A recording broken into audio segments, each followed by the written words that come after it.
Tonight, guys, we were talking about what not to do with your sciatica. We've been talking a lot about sciatica this past month. And sciatica really just refers to irritation of that sciatic nerve somewhere along the branch where it starts and originates at L4, L5, S1 area of the lower back, all the way down into the leg where it branches out into other kind of nerves, little smaller portions.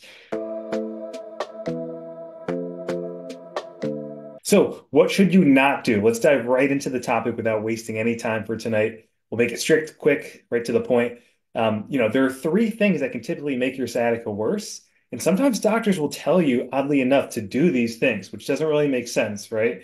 So you got to really think about it, do your research, talk to a good therapist who specializes in treating people with lower back pain, right? The three things we're going to talk about is number one, repeated bending. So bending over to pick things up like objects, like say you're stacking wood, you live in the Northeast, it's super cold, you got to stack your fireplace to kind of run the fire and whatnot, keep warm.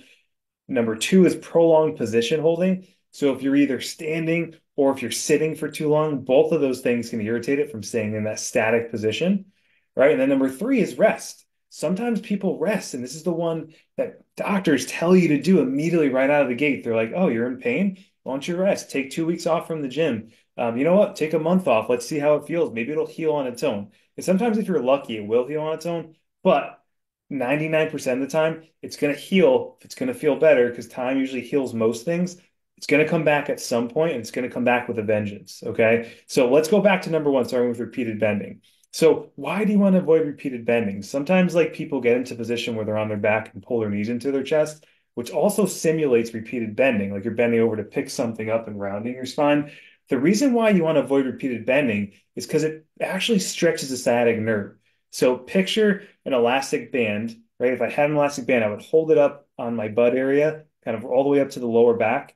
And if I hold that and then I step on the other end and I bend over, you'll actually see that elastic band will actually kind of get some tension on it. And the same thing happens to your nerve.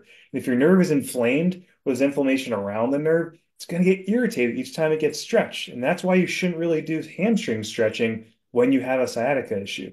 Because the hamstring stretching, while it can, yes, open up and improve the flexibility of the muscle, will irritate the nerve. So you can sit there and stretch it all day, but you can make it worse and worse and worse. AKA, you're going to kind of prolong your recovery process, which doesn't make a lot of sense.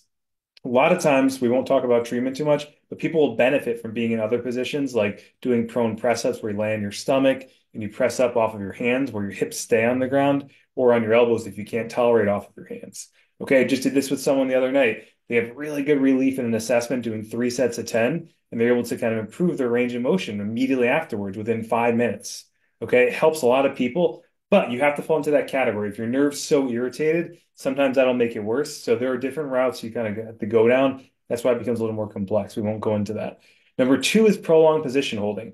So most people will feel better with sciatica when they're standing, like myself. I'm using a standing desk right now. I do not have sciatica, knock on wood, but I do like to stand. It feels better than sitting for too long.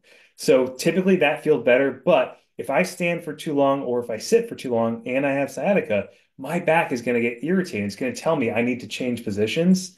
And it's because there's a lack of blood flow to the discs. And they're going to start hurting because they don't like to stay stagnant too long. So if you can put one foot up on the stool, switch to the other leg, switch from sitting to standing every couple of hours, maybe go in the kind of kitchen, work from there for a little bit, leave the office, change up your positioning. That's going to help you recover from that sciatica because it's going to keep that blood flow moving. And it's going to stop that kind of spine from getting really, really kind of just stiff and kind of locked up. And then number three, our final topic is rest, right? The one doctors always want you to do. They think it's going to fix everything, but a lot of times it can make it worse because you can develop a lot of weakness when you rest for too long, and you can develop a lot of stiffness when you rest for too long, especially around the hips. We notice hip internal rotation tends to get very, very limited in people with lower back pain.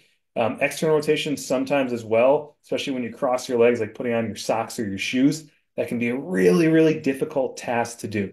So you do not want to rest. You want to do exercises and you want to do them pretty frequently if you're getting relief from them. So let's go back to the prone press ups example. If you're laying on your stomach, you're doing those modified push ups without your hips leaving the ground. If those feel really good, we typically have patients do that 3 to 5 times a day because it takes 5 minutes to do. And you can sprinkle it in between your Zoom meetings or at the office, right? If you have extra space on the ground, you might look like the office weirdo, but who cares? If it feels good and you're getting relief from it, it's going to help you recover from that disc issue or from your sciatic issue, whatever's going on in your spine. And then you need to progress your exercises as you go through things and move into hip mobility and stability, then work on your core strength as well. Okay. So those are the three things of what not to do with your sciatica. Just to kind of give you a reminder of them again, it's repeated bending, prolonged position holding and sitting or standing, and resting for too long. Those are the three you want to avoid. So DM me the word guide if you guys want my free weightlifter sciatica guide. If you're watching this on the replay on YouTube, you can comment the word guide below. Thank you guys so much for watching. We'll be doing one more video on sciatica and treatment and how to eliminate it based on pain location. And if you guys want to return to 100%, you're not sure where to go, you've tried traditional PT, didn't have a good experience, try us. We're online, and you can comment the word guide down below, and we'll give you more information on that, or DM us the word guide if you're watching on Facebook. All right, thanks so much, guys, and we'll see you in the next one. Take care.